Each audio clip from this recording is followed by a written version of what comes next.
apporter quelque chose sur ce que certains parmi nous ont déjà dit, ont déjà touché.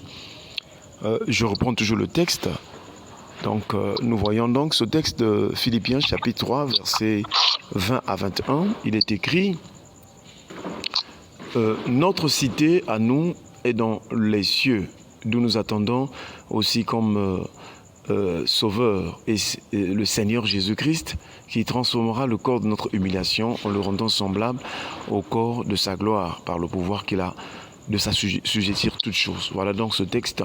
Alors, la première question, c'est que de savoir que nous rappelle en premier, que nous rappelle ce texte biblique en premier. Voilà, donc quand nous lisons ce texte, je crois que déjà dans la première phrase, nous voyons, Paul nous rappelle en disant « Notre cité à nous est dans les cieux ». Donc en premier, ce texte nous rappelle que nous sommes citoyens des cieux. Donc par l'évangile, le Seigneur, il nous a engendrés pour nous donner la citoyenneté, pour que nous soyons citoyens des cieux, pour que nous soyons habitants de la cité céleste. Et ça, c'est quelque chose que chaque chrétien devrait comprendre. Pourquoi ? Parce que déjà même depuis l'Ancien Testament, remarquez que le Seigneur fait des promesses, n'est-ce pas ? Il commence par Abraham et aussi ensuite Isaac et aussi Jacob, qui sont des co-héritiers de la même promesse. Et cette promesse, c'était une destinée, c'était la conquête, c'était une terre que Dieu avait promise à Abraham, que donc il devait quitter la maison de son père pour se rendre dans une autre direction, un autre endroit que Dieu avait prévu pour lui. Et quand Abraham obéit à la parole que l'Éternel lui avait dite, la Bible déclare qu'il arriva donc au lieu, c'est-à-dire la terre promise, il arriva à Canaan, et les habitants de Canaan, les Cananéens étaient là, et lui, Abraham, il a exploré un peu, il habitait sous des tentes, et Dieu lui dit que je donnerai ce lieu, ou cette nation, ou cette contrée à ta postérité. Et Dieu lui fait encore des promesses sur comment est-ce que les choses vont se passer, parce que il faudrait que cette postérité soit d'abord esclave dans un pays étranger, et je jugerai la nation à laquelle elle sera vraiment assujettie. Donc Dieu faisait mention de l'Égypte. Et donc nous voyons que tout ce que le Seigneur a promis à Abraham, Isaac et Jacob, c'est donc dans Hébreux où on nous rappelle que tout ce que Dieu a promis à ces héros de la foi, ils les ont vus et salués de loin. Ils n'ont pas vécu les choses comme telles, en tant que vraiment promesse accomplie. Mais la Bible déclare dans Hébreux qu'ils attendaient une cité dont l'Éternel Dieu est l'architecte et le constructeur. Et donc, les promesses faites à Abraham et aussi à d'autres qui dans le même cadre, le même contexte, c'était donc les promesses liées à la cité céleste. Mais puisque dans l'Ancienne Alliance, dans l'Ancien Testament, l'espérance du peuple, l'espérance de ceux qui ont marché avec Dieu était basée sur les biens visibles. C'est-à-dire que Dieu promettait des choses qui étaient physiques, qui étaient visibles dans l'Ancienne Alliance, pour que nous qui sommes parvenus à la fin des siècles, nous qui sommes donc cette postérité qui doit vivre selon la foi, que nous puissions comprendre les choses spirituelles.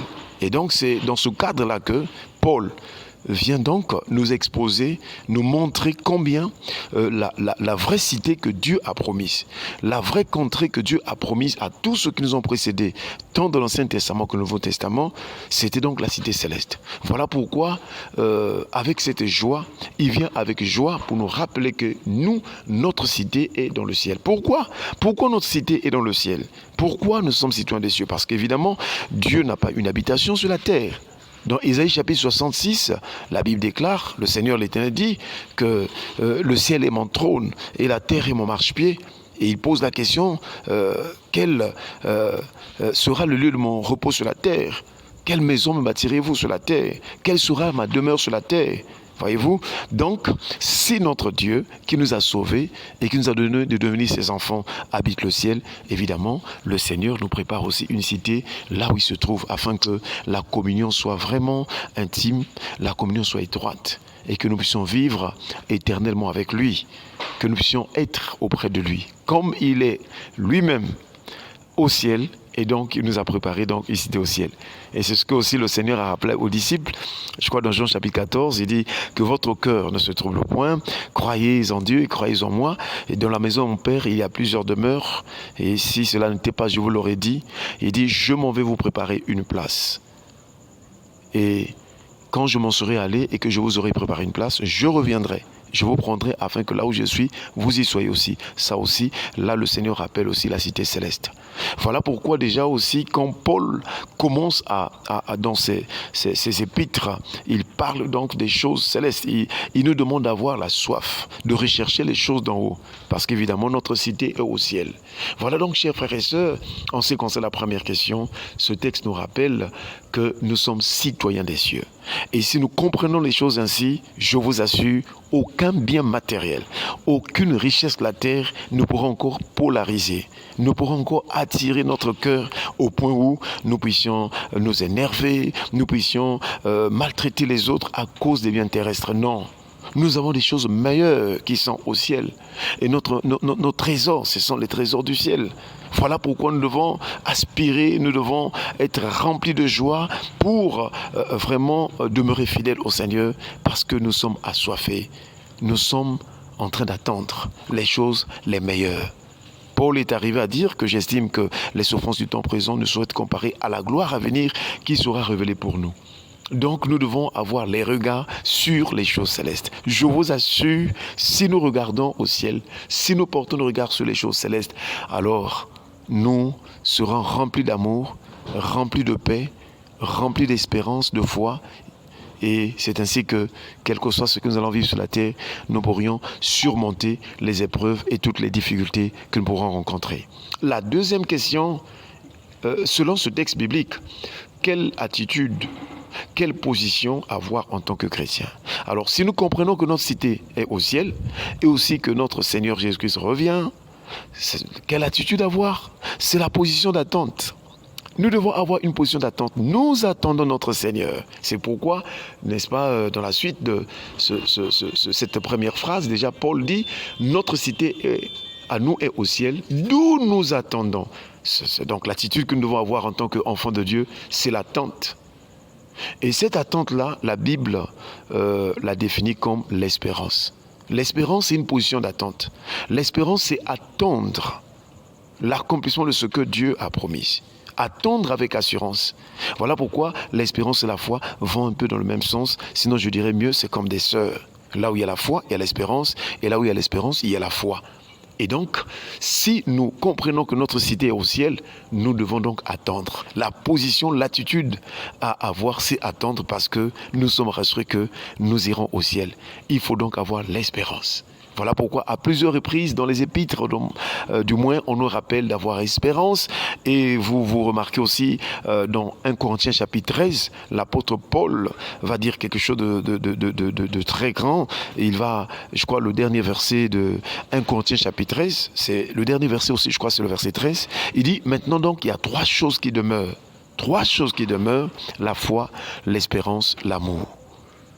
Et de ces trois choses, le plus grand, c'est l'amour. Donc, il y a trois choses qui demeurent et parmi lesquelles nous avons l'espérance. Nous devons toujours espérer.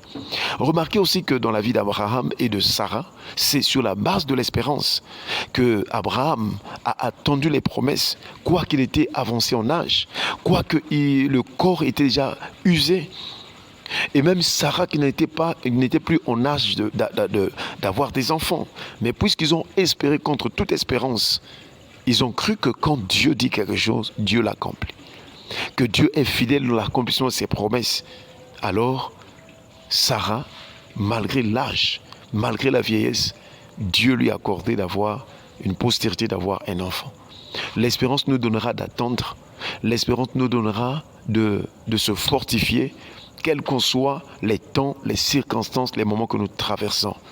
L'espérance nous permettra de voir les choses plus près, alors que la durée est longue.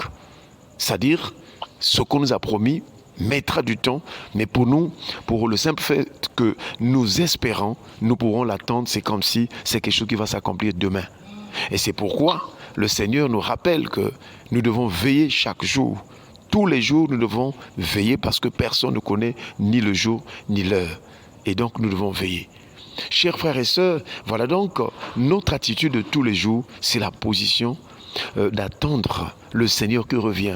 Même quand nous marchons sur le chemin de l'école, je ne sais pas où, au marché, à la maison, quand nous dormons, nous nous réveillons, nous devons avoir dans notre cœur cette position d'attente que le Seigneur revient. Il peut revenir aujourd'hui, il peut revenir demain, mais nous devons l'attendre avec assurance. Et la troisième question, c'est de savoir quel événement majeur nous enseigne ce texte biblique. Voilà, dans ce texte, comme tout le monde a dit, c'est l'avènement du Seigneur. Mais avant que le Seigneur ne vienne, avant l'enlèvement, il y a un événement majeur. Moi, je l'appelle l'immortalité. C'est-à-dire, on ne peut pas aller au ciel. On ne peut pas aller au ciel si nous ne vivons pas l'immortalité. Et c'est dans son épître, sa première épître de Corinthiens, que l'apôtre Paul, au verset 15, où il a insisté sur la résurrection, où il a donné des détails sur comment comprendre la résurrection, que lui, il va nous dire, je crois à partir du verset 51, si j'ai bonne mémoire, Paul va dire que tous nous ne mourrons pas, mais tous nous serons changés. Il dit en un clin d'œil, la trompette sonnera. Et le corps corruptible, comme a dit la sœur Cécile, c'est ce corps de chair qui est mortel, qui est pourri là. Alors Paul dit, ce corps corruptible va revêtir l'incorruptibilité et ce corps mortel va revêtir l'immortalité.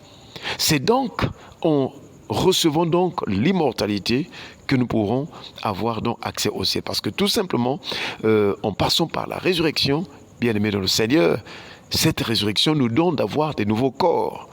Puisque toujours dans ce chapitre 15 de la première épître de Corinthiens, 1 Corinthiens chapitre 15, Paul va dire, je crois au verset 49, si j'ai bonne mémoire, il va dire que le corps est sémé méprisable, mais il ressuscite glorieux.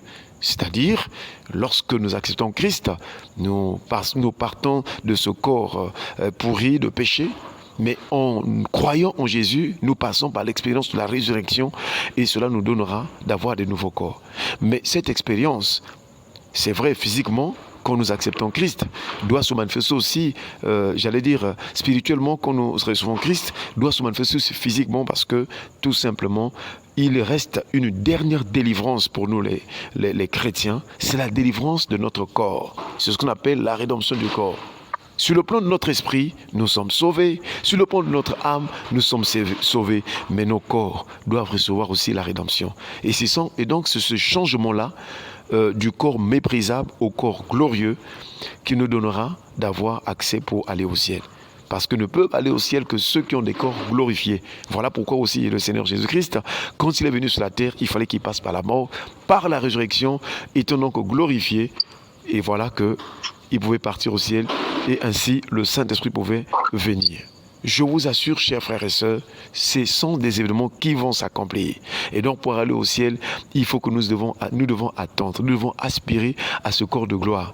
Parce que ce corps est différent, ce nouveau corps de gloire est différent de celui que nous avons présentement, où nous avons des faiblesses, où nous avons des limites, où nous avons toutes sortes de douleurs, des souffrances, des défauts. Mais le corps glorifié, le corps de gloire, n'aura pas de défaut. Ça sera merveilleux comme celui des anges. Et c'est dans ce corps-là que nous pouvons aller au ciel. Et aussi, comme a dit Paul, nous le verrons face à face. Voilà pourquoi, chers frères et sœurs, si nous comprenons ces choses, nous devrions nous y attacher et aussi nous réjouir. Quoique nous n'avons pas encore vécu ces choses, mais aspirer déjà. Paul était arrivé à un niveau où il disait « Je suis pressé de deux côtés, je voudrais même m'en aller au ciel. Mais à cause de vous, je reste encore de la chair. » Nous devons avoir la soif d'aller au ciel. Nous devons avoir la soif vraiment que cet événement arrive plus tôt. Je vous assure, chers frères et sœurs, parce que ce corps, c'est un corps misérable dans lequel, cette tente de terre dans laquelle nous habitons, c'est une tente misérable. Voilà pourquoi il y a la souffrance, voilà pourquoi il y a quelquefois des mauvaises émotions, quelquefois il y a des mauvais sentiments qui nous arrivent, parce que ce corps, c'est un corps misérable. Et un jour, Paul a posé la question, je crois, dans Romains chapitre 7, il dit « Misérable que je suis, qui me délivrera de ce corps de mort ?» Mais gloire soit rendue à notre Seigneur Jésus-Christ. Que Dieu nous bénisse. Que Dieu nous donne d'attendre le retour de notre Seigneur, ce retour qui nous donnera vraiment de se transformer, de changer changer pour revêtir l'immortalité. Et le but de l'évangile, le but de la parole de Dieu, l'évangile, c'est mettre à l'évidence l'immortalité. Que Dieu nous bénisse, que Dieu nous donne de nous préparer, d'attendre vraiment l'avènement du Seigneur avec assurance. Et aussi, ce jour-là, ça sera merveilleux parce que nous allons le revoir. Tous nous saurons que ça, c'est la sœur Rebecca, mais la sœur Rebecca avec un corps glorifié. Ça, c'est la sœur Cécile, mais la sœur Cécile avec un corps glorifié, un corps qui n'a plus de défaut. Le frère David avec un corps comme celui des anges. Et voilà, tous dans la joie. Et en ce moment, dans ce corps-là, il n'y aura plus des choses négatives. Hein, je vous assure, Dieu m'a donné la grâce de faire cette expérience d'enlèvement. Il m'a fait voir cela, je vous assure. Et pendant que nous étions au ciel, c'était une cité qui était basée sur des nuées. C'est un témoignage que je vous donne. Et donc, nous étions sur les nuées, je vous assure. Et aussi, tous ceux avec qui nous étions là-bas, on avait une joie non extraordinaire. Une joie qu'on ne peut pas retrouver sur la terre. Je vous assure, c'est la vérité. Soyons attachés au Seigneur, sanctifions-nous parce que les temps sont finis. Soyez bénis, excellente soirée. À nous revoir donc vendredi. Amen. Amen.